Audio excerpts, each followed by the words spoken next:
मैं इसके स्वागत करता हूं आपका इस वीडियो में। जैसा कि स्टूडेंट आपका राज्य स्तरीय राष्ट्रीय आय सह मेधा छात्रवृत्ति परीक्षा 2022 जो है आज हो गया है, जो कि वर्ग 8 के लिए आता है। इसका जो है अभी हम साइंस, सोशल साइंस और मैथ ये तीनों का जो है आंसर की आपके सामने लेकर आया हूँ। ये 100% ही आंसर की जो है सही है। ये आप मिला लीजिए ताकि आपको सही मालूम चल जाए कि आपका कितना जो है वह सही है। और मिलाने के बाद आप जो है कमेंट बॉक्स में ज़रूर कमेंट करें कि आपका कितना जो है सही है। यदि आप अभी तक चैनल को सब्सक्राइब नहीं किए हैं तो सब्सक्राइब भी ज़रूर कर लीजिएगा। चलिए चलते हैं, शुरू करते हैं आज का ये सेशन। यह है फिजिक्स का क्वेश्चन है। पहला प्रश्न जो आपके सामने है उसमें कहता है कि जब दो बल शरीर में विपरीत दिशाओं में कार्य करते हैं तो शरीर पर कार्य करने वाला शुद्ध बल होता है। तो वह होता है दोनों बलों का योग। ऑप्शन नंबर 1 जो हो जाएगा ये आपका आंसर हो जाएगा, दोनों बलों का योग। अब आगे चलते हैं अगले प्रश्न की ओर। प्रश्न संख्या 2 में कहता है किसी पिंड पर कार्य करने वाले बल उसका परिवर्तन कर सकते हैं। ठीक है ना, तो परिवर्तन कर सकते हैं, किस चीज़ में परिवर्तन कर सकते हैं? दिशा में बिल्कुल कर सकते हैं, आकार में कर सकते हैं, गति में कर सकते हैं, फिर सभी। तो फिर सभी में जो है वह परिवर्तन कर सकते हैं। अगला है स्नेहक के पदार्थ होते हैं जो घर्षण कम करे। तो ऑप्शन नंबर बी हो जाएगा 3 का। अब चलते अगले प्रश्न की ओर। प्रश्न संख्या 4। प्रश्न संख्या 4 में देखते हैं, कहा गया प्रकाश के परावर्तन में आपतन कोण I और परावर्तन कोण R द्वारा संबंधित है। तो आपतन कोण और परावर्तन कोण क्या होते हैं? बराबर होते हैं, मतलब कि I बराबर R हो जाएगा। अब अगले प्रश्न की ओर चलते हैं। प्रश्न संख्या 5 में कहता है कि एक उल्लू रात में साफ देख सकता है लेकिन दिन में नहीं, क्योंकि उसके पास। तो इसका आंसर हो जाएगा कुछ शलाकाएँ और बड़ी संख्या में शंकु। ठीक है ना, ऑप्शन नंबर बी जो है इसका आंसर हो जाएगा। चलते अगले प्रश्न की ओर। प्रश्न संख्या 6। प्रश्न संख्या 6 में कहता है आपका एक लोलक 5 सेकेंड में 20 बार दोलन करती है, उसका समय अवधि कितना हो जाएगा? तो ये हो जाएगा 0.5 second, 0.25 second, option number B. अब चलते अगले प्रश्न की ओर। प्रश्न संख्या 7। प्रश्न संख्या 7 कहता है किस ग्रह के सबसे अधिक उपग्रह हैं? तो यहाँ पर जो है बृहस्पति ग्रह के सबसे अधिक उपग्रह है। ठीक ना, तो ऑप्शन नंबर ए हो जाएगा। अगला प्रश्न है 8 नंबर प्रश्न कहता है प्रकाश वर्ष किसकी इकाई है? तो प्रकाश वर्ष जो है वह दूरी की इकाई है। किसकी है? दूरी की। आगे चलते हैं अगले प्रश्न की ओर। प्रश्न संख्या 9 में कहता है कि निम्नलिखित में से कौन सा सही है? तो ये स्थैतिक घर्षण जो होता है यह स्पर्शी घर्षण से ज़्यादा होता है, और यह स्पर्शी घर्षण ज़्यादा होता है लोटनिक घर्षण, मतलब सबसे कम घर्षण होता है लोटनिक में और सबसे ज़्यादा होता है स्थैतिक घर्षण में। तो ऑप्शन नंबर ये जो डी हो जाएगा ये आपका आंसर हो जाएगा। अब चलते हैं अगले प्रश्न की ओर। प्रश्न संख्या 9। प्रश्न संख्या 9 हो गया। प्रश्न संख्या 10 देखते हैं। प्रश्न संख्या 10 में कहा गया है कि निम्न में से कौन विद्युत का कुचालक है? कौन विद्युत का कुचालक है? तो आसुत जल है वह विद्युत का क्या है? कुचालक है। अब चलते अगले प्रश्न की ओर। प्रश्न संख्या 11। प्रश्न संख्या 11 कहता है कि एलईडी में छोटा पैर हमेशा जुड़ा होता है। तो एलईडी में छोटा पैर हमेशा जुड़ा होता है ऋणात्मक टर्मिनल से। किससे? ऋणात्मक टर्मिनल से। ये बी हो जाएगा। चलते अगले प्रश्न की ओर। प्रश्न संख्या 12। प्रश्न संख्या 12 में कहता है कि टेरिलीन एक लोकप्रिय है, क्या है? पॉलिस्टर है। क्या है? पॉलिस्टर है। 12 का ए हो जाएगा। अगला है कि भारत में रेयॉन का पहला कारखाना कहाँ स्थापित किया गया था? तो केरल में। ऑप्शन नंबर बी जो है आपका आंसर हो जाएगा 13 का। अगले प्रश्न की ओर चलते हैं। प्रश्न संख्या 14 में कहा जा रहा है वह न्यूनतम तापमान जिस पर पहुंचने के बाद कोई पदार्थ जलना शुरू कर देता है उसे उस पदार्थ का कहा जाता है। क्या कहते हैं? ज्वलन ताप कहते हैं। क्या कहते हैं? ज्वलन ताप। आगे चलते अगले प्रश्न की ओर। प्रश्न संख्या 15 में कहता है आग उत्पन्न करने के लिए इनमें से किसकी आवश्यकता होती है? तो ईंधन की, वायु की, ऊष्मा की, सभी की आवश्यकता होती है। ऑप्शन नंबर 4 हो जाएगा। अगले प्रश्न में है 16 नंबर प्रश्न कहता है आजकल पक्की सड़कों के निर्माण में कोलतार के स्थान पर कौन सा पेट्रोलियम पदार्थ प्रयोग किया जाता है? तो यह है बिटुमेन। क्या है? बिटुमेन। तो इस तरह से ऑप्शन नंबर बी हो जाएगा। चलते अगले प्रश्न की ओर। प्रश्न संख्या 17 में कहा जा रहा है कि मृत वनस्पति के धीमे प्रक्रम द्वारा कोयले में परिवर्तन को डैश कहा जाता है। तो इसको कहते हैं कार्बनीकरण। क्या हो जाता है? कार्बनीकरण। Option number A. अगले प्रश्न को चलते हैं। प्रश्न संख्या 18 में कहा जा रहा है, इनमें से कौन सा तत्व ऐसा है जिसमें धातु और अधातु दोनों के गुण पाए जाते हैं? तो सिलिकॉन, जर्मेनियम, आर्सेनिक, ये सभी हो जाएंगे। ऑप्शन नंबर 4, इस सभी में धातु और अधातु के जो है दोनों गुण पाए जाते हैं। अगले प्रश्न को चलते हैं। प्रश्न संख्या 19। प्रश्न संख्या 19 में कहा जा रहा है कि इनमें से क्या अधातु होते हुए विद्युत का सुचालक है? तो ये ग्रेफाइट जो है ये क्या है? अधातु होते हुए भी विद्युत का सुचालक है। अगले प्रश्न में है, अधातु के ऑक्साइड कैसा व्यवहार करते हैं? तो अधातु के ऑक्साइड जो है वह अम्लीय व्यवहार करते हैं। धातु रहता तो ये क्षारीय हो जाता। अगले चलते हैं 21 नंबर प्रश्न की ओर। 21 नंबर प्रश्न में कहा जा रहा है, किसी विलयन में विद्युत धारा प्रवाहित करने होने पर डैश प्रभाव उत्पन्न होता है। ठीक ना, तो इसमें कहा गया है रासायनिक प्रभाव। कौन सा प्रभाव है? रासायनिक प्रभाव उत्पन्न होते हैं। किसी विलयन में विद्युत धारा प्रवाहित होने पर उत्पन्न होता है रासायनिक प्रभाव। अगले प्रश्न की ओर चलते हैं। प्रश्न संख्या 22 में कह रहा है, प्रतिवर्ष ओजोन दिवस कब मनाया जाता है? तो 16 सितंबर को। प्रतिवर्ष 16 सितंबर को ओजोन दिवस मनाया जाता है। अगले प्रश्न की ओर चलते हैं। प्रश्न संख्या 23। प्रश्न संख्या 23 में कहता है कि वाल्मीकि राष्ट्रीय उद्यान किस पशु के लिए प्रसिद्ध है? तो यह जो है यह बाघ के लिए प्रसिद्ध है। अगले प्रश्न में 24 में कहता है, मनुष्य के लैंगिक प्रजनन में माता या पिता के कितने गुण सूत्र युग्मज में शामिल होते हैं? तो कितने होते हैं? 23। कितने हो जाते हैं? 23। अब आगे की ओर चलते हैं अगले प्रश्न की ओर। प्रश्न संख्या 25 में कहते हैं कि लड़कों में मूंछ और दाढ़ी निकलने के लिए कौन सा हार्मोन उत्तरदायी है? तो ये है टेस्टोस्टेरोन हार्मोन। ठीक ना। अब आगे है 26 नंबर प्रश्न में, निषेचन की प्रक्रिया संपन्न होती है कहाँ होती है? तो ये होती है अंडवाहिनी में। कहाँ होती है? अंडवाहिनी में। Option number B. अब चलते हैं अगले प्रश्न की ओर। प्रश्न संख्या 27। प्रश्न संख्या 27 में कहा जा रहा है कि एक जटिल जीव बनने का सही क्रम क्या है? तो कोशिका के बाद बनता है उत्तक, उत्तक के बाद अंग और अंग के बाद बनता है अंग तंत्र। तो इस तरह से ऑप्शन नंबर ए जो है आपका आंसर हो जाएगा। अगले प्रश्न संख्या 28 की ओर चलते हैं। प्रश्न संख्या 28 में कहा जा रहा है कि विश्व एड्स दिवस प्रत्येक वर्ष किस तिथि को मनाया जाता है? तो यह 1 दिसंबर को मनाया जाता है। आगे चलते हैं प्रश्न संख्या 29 की ओर। प्रश्न संख्या 29 में कहा गया है कि वनस्पति, वन्यजीव और जनजातियों के पारंपरिक जीवन के बचाने के लिए संरक्षित क्षेत्र है। तो जीव मंडल रिजर्व क्षेत्र, ये हो जाएगा आपका ऑप्शन नंबर 3। आगे चलते हैं अगले प्रश्न की ओर। प्रश्न संख्या 30। प्रश्न संख्या 30 में कहा गया रहा है कि ग्रीन हाउस प्रभाव का कारण है वायुमंडल में अत्यधिक कार्बन डाइऑक्साइड गैस का होना ही ग्रीन हाउस गैस प्रभाव कहलाता है। तो ऑप्शन नंबर ए हो जाएगा। अगले प्रश्न 31 नंबर प्रश्न में देखते हैं। तो 31 नंबर प्रश्न में कहा गया है कि खेत से खरपतवार हटाने को कहते हैं, क्या कहते हैं? निराई कहते हैं। क्या कहते हैं? निराई। अगला है कि वर्षा ऋतु में उपजाई जाने वाली फसलों को कहते हैं खरीफ फसल। क्या कहते हैं? खरीफ फसल। अब चलते हैं अगले प्रश्न की ओर। प्रश्न संख्या 33। प्रश्न संख्या 33 में है कि गेहूं में रस्ट रोग होने का कारण है। तो गेहूं में रस्ट होने का कारण है कवक।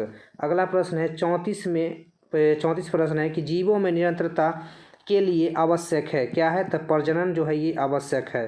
तो 34 का सी हो जाएगा। अब चलते अगले प्रश्न की ओर। प्रश्न संख्या 35। प्रश्न संख्या 35 में कहता है एस्ट्रोजन है। एस्ट्रोजन क्या है? तो एक स्त्री हार्मोन है। क्या है? एक स्त्री हार्मोन है। चलते हैं अगले प्रश्न की ओर। प्रश्न संख्या 36 में कहा जा रहा है कि पुर्तगाली नाविक वास्को डी गामा कालीकट कब पहुंचा था? तो यह 1498 जो है कालीकट पहुंचा था। रैयतवाड़ी प्रणाली का जनक था। रैयतवाड़ी प्रणाली का जो जनक था वह कौन था? तो वह था कॉर्नवालिस। कौन था? कॉर्नवालिस। अब चलते अगले प्रश्न की ओर। प्रश्न संख्या 38। प्रश्न संख्या 38 में कहा जा रहा है कि संथाल विद्रोह का नेता कौन था? तो संथाल विद्रोह का जो नेता था वह था सिद्धू कान्हू। कौन था? सिद्धू कान्हू। आगे है कि जूट उद्योग का प्रधान केंद्र कहाँ था? तो ये बंगाल में था। कहाँ था? बंगाल में। आगे चलते अगले प्रश्न की ओर। प्रश्न संख्या 40 में कह रहा है कि 1920 में कौन सा आंदोलन हुआ था? तो ये असहयोग आंदोलन हुआ था 1920 में। आगे है कि दांडी किस राज्य में स्थित है, तो दांडी जो है यह गुजरात में स्थित है। कहाँ है? गुजरात में। आगे चलते हैं अगले प्रश्न की ओर। प्रश्न संख्या 42 में कहा जा रहा है कि प्रश्न संख्या 42 कर रहा है दिल्ली चलो का नारा जो है यह किसने दिया था। तो दिल्ली चलो का नारा किसने दिया था? ये जो दिए थे सुभाष चंद्र बोस जो है दिल्ली चलो का नारा दिए थे। अगला है काला कानून किसे कहा जाता है? रॉलेट एक्ट को जो है काला कानून कहा गया। तो 43 का ए हो जाएगा। अब चलते अगले प्रश्न की ओर। प्रश्न संख्या 44 में कहा जा रहा है, प्रश्न संख्या 44 कि भारत छोड़ो आंदोलन किस वर्ष हुआ था? 1942 में। भारत छोड़ो आंदोलन कब हुआ था? 1942 में। संविधान सभा के प्रारूप समिति के अध्यक्ष कौन थे? Doctor Bhimrao Ambedkar. Option number 4 जो है इसका आंसर हो जाएगा। चलते अगले प्रश्न की ओर। प्रश्न संख्या 46 में कहा जा रहा है कि भारतीय संविधान कब लागू किया गया? तो भारतीय संविधान जो है 26 जनवरी 1950 को जो है लागू किया गया था। अगला प्रश्न देखते हैं। अगले प्रश्न में कह रहा है कि बिहार में चंपारण सत्याग्रह कब शुरू हुआ था? तो 1917 में। ये 3 हो जाएगा, 47 का 3। अब चलते अगले प्रश्न की ओर। प्रश्न संख्या 48 में कहा जा रहा है कि steel authority of India limited किस क्षेत्र का उद्योग है? सार्वजनिक क्षेत्र का उद्योग है ये। अगले प्रश्न की ओर चलते हैं। अगले प्रश्न में कह रहा है कि जिस कृषि में किसान मुख्यतः अपने परिवार की आवश्यकता की पूर्ति के लिए खेती करता है उसे कहते हैं निर्वाह कृषि। क्या कहते हैं? निर्वाह कृषि। अब चलते अगले प्रश्न की ओर। प्रश्न संख्या 50 में कहा जा रहा है कि इनमें से कौन सा जनसंख्या परिवर्तन का कारक नहीं है? तो ये जनसंख्या परिवर्तन कारक नहीं, रोजगार, ठीक ना। जन्म दर, मृत्यु दर और प्रवास, ये जो है जनसंख्या परिवर्तन का कारक है, लेकिन रोजगार जो है जनसंख्या परिवर्तन का कारक नहीं है। अगले प्रश्न है नवीकरणीय संसाधन का उदाहरण निम्न में से कौन सा नहीं है? तो कोयला जो है यह नवीकरणीय संसाधन का उदाहरण नहीं है। चलते अगले प्रश्न की ओर। प्रश्न संख्या 52 तो इसमें कहा जा रहा है कि निम्नलिखित 52 नंबर प्रश्न देखते हैं। तो इसमें कहा जा रहा है कि निम्न से कौन सा मानव निर्मित संसाधन है? तो कैंसर उपचार की औषधियाँ, झरने का जल, उष्णकटिबंधीय वन, इनमें से कोई नहीं। तो इनमें जो है कैंसर उपचार की औषधियाँ जो है ये क्या है? मानव निर्मित संसाधन है। अब आगे चलते हैं अगले प्रश्न की ओर। प्रश्न संख्या 53 इसमें कह रहा है 53 में कि प्राथमिक क्रियाओं का उदाहरण नहीं है। तो बैंक जो है यह प्राथमिक क्रियाओं का उदाहरण नहीं है। आगे चलते हैं अगले प्रश्न की ओर। कहता है कि टिस्को किस नदी के तट पर स्थित है? तो टिस्को जो है यह दामोदर नदी के तट पर स्थित है। कहाँ है? दामोदर नदी के तट पर। अगला है कि बायोगैस किन के विघटन से उत्पन्न होता है? तो इसमें देख लीजिए ऑप्शन नंबर 4 में है जैविक सामग्री, गोबर, रसोई अपशिष्ट, इनमें सभी। तो इनका हो जाएगा इनमें सभी। 55 का 4 हो जाएगा ऑप्शन नंबर। अगला है कि धात्विक खनिज पाई जाती है। धात्विक खनिज जो है यह पाई जाती है। तो आग्नेय एवं क्रांतिक चट्टानों में जो है धात्विक खनिज पाई जाती है। अगले प्रश्न देखते हैं। अगला प्रश्न है कि विश्व में लौह अयस्क का सबसे बड़ा उत्पादक देश कौन सा है? तो यह है चीन। कौन सा देश है? चीन। विश्व में लौह अयस्क का सबसे बड़ा उत्पादक देश चीन है। अगले प्रश्न की ओर चलते हैं। प्रश्न संख्या 58 में कहा जा रहा है कि किस खनिज को काला सोना कहा जाता है? कोयला को जो है यह जो है काला सोना कहा जाता है। कोयला को क्या कहा जाता है? काला सोना। आगे चलते हैं अगले प्रश्न की ओर। अगले प्रश्न में है कि निम्नलिखित में से कौन लोकतांत्रिक देश का सर्वोच्च कानून होता है? संविधान। क्या हो जाएगा? संविधान जो है लोकतांत्रिक देश का सर्वोच्च कानून होता है। अगले प्रश्न की ओर चलते हैं। प्रश्न संख्या 60 चलते अगले प्रश्न की ओर। प्रश्न संख्या 60 भारतीय संविधान के किस भाग में मौलिक अधिकारों का वर्णन है? तो भाग 3 में ऑप्शन नंबर बी। अगला है कि संसदीय कार्यवाही का मुख्य हिस्सा निम्नलिखित में से कौन नहीं है? तो सरकार की नीतियों का आलोचना करना ये जो है संसदीय कार्यवाही का एक हिस्सा नहीं है। अब चलते अगले प्रश्न की ओर। प्रश्न संख्या 62 प्रश्न संख्या 62 में कहता है कि निम्नलिखित में कौन मौलिक अधिकार नहीं है? तो संपत्ति का अधिकार जो है ये मौलिक अधिकार नहीं है। हालांकि शुरुआत में ये मौलिक अधिकार थे, लेकिन इसे बाद में मौलिक अधिकार से हटा दिया गया है। अब आगे चलते अगले प्रश्न की ओर। प्रश्न संख्या 63 कहता है कि निम्नलिखित में कौन भारतीय संसद का अंग नहीं है? तो राष्ट्रपति, राज्यसभा और लोकसभा ये है। न्यायपालिका जो है ये नहीं है। तो भारतीय संसद का अंग नहीं है न्यायपालिका। अगला है भारतीय संविधान का संरक्षक कौन है? तो सर्वोच्च न्यायालय जो है वह भारतीय संविधान का संरक्षक कहलाता है। तो चलते अगले प्रश्न की ओर, प्रश्न संख्या 65। प्रश्न संख्या 65 में कहता है कि भारत में विधिक सेवा अधिकार प्रभावी है। तो भारत में विधिक सेवा प्राधिकार प्रभावी है। तो इस क्वेश्चन का आंसर जो है आपको कमेंट बॉक्स में कमेंट कर दिया जाएगा। आप लोग पहले कमेंट कीजिएगा, फिर आपको ये जवाब दे दिया जाएगा। कमेंट बॉक्स में से ज़रूर देख लीजिएगा। चलते अगले प्रश्न की ओर, प्रश्न संख्या 66 की ओर चलते हैं। प्रश्न संख्या 66, ऑप्शन नंबर 60। अब चलते हैं अगले प्रश्न 66। निम्नलिखित में कौन उपभोक्ता सहकारी समिति की विशेषता नहीं है? तो लाभ का समान वितरण, सदस्यों का समान अधिकार और रोजगार वृद्धि, ये सब होगा। जातिवाद का महत्व जो है ये नहीं होगा। Option number 3। अब चलते अगले प्रश्न की ओर। अगला प्रश्न है कि सहकारिता एक संगठन है। तो सहकारिता एक संगठन है, कानूनी संगठन है। क्या है? कानूनी संगठन। अब चलते अगले प्रश्न की ओर। प्रश्न संख्या 68। प्रश्न संख्या 68 में कहा जा रहा है कि कुपोषण रोकने के लिए काम कर रहे अंतर्राष्ट्रीय संस्थानों निम्न में से कौन सा है? तो WHO, FAO और यूनिसेफ, ये सभी जो है ये सभी संस्था जो है इसके रोकने का काम करता है। अगला प्रश्न है 69। किस सदन को संसद का निम्न सदन कहा जाता है? तो लोकसभा को जो है संसद का निम्न सदन कहा जाता है। अगले क्वेश्चन की ओर देखते हैं। अगले प्रश्न है 70 नंबर प्रश्न में कहा जाता है कि भारतीय सर्वोच्च न्यायालय के न्यायाधीशों की नियुक्ति कौन करता है? तो इसकी नियुक्ति जो है वह राष्ट्रपति करते हैं। तो ऑप्शन नंबर बी हो जाएगा। अगला प्रश्न है 71 नंबर प्रश्न की ओर चलते हैं। प्रश्न संख्या 71 में मैथ है। अब देखिए, ए की आय बी की आय से 10% अधिक है, लेकिन सी की आय से 10% कम है। तो बी की आय सी की आय से कितना कम या ज़्यादा हो जाएगा? तो ये आपका आंसर हो जाएगा 2 नंबर ऑप्शन। 18.2/11% जो ये कम है। अब चलते अगले प्रश्न की ओर। अगले प्रश्न में कहा जा रहा है 72 में, एक शुद्ध सिक्के को 3 बार उछाला गया है, कम से कम एक पट आने की प्रायिकता क्या होगा? तो कम से कम एक पट आने की प्रायिकता 7 बार हो जाएगा, और कुल जो परिणाम होंगे 8, तो 7/8 हो जाएगा। Option number 4। अब चलते अगले प्रश्न की ओर। अगले प्रश्न में कहा जा रहा है कि एक त्रिभुज के भुजाओं की लंबाई क्रमशः इतना है, तो इकाई दी है। यदि x बराबर इतना हो तो x की वैल्यू क्या होगा? तो x ग्रेटर देन 1 होगा, क्योंकि ये सभी वैल्यू जो हो जाएंगे 1 से छोटा हो जाएगा, लेकिन जोड़ने पर ये सभी 1 से बड़ा हो सकते हैं।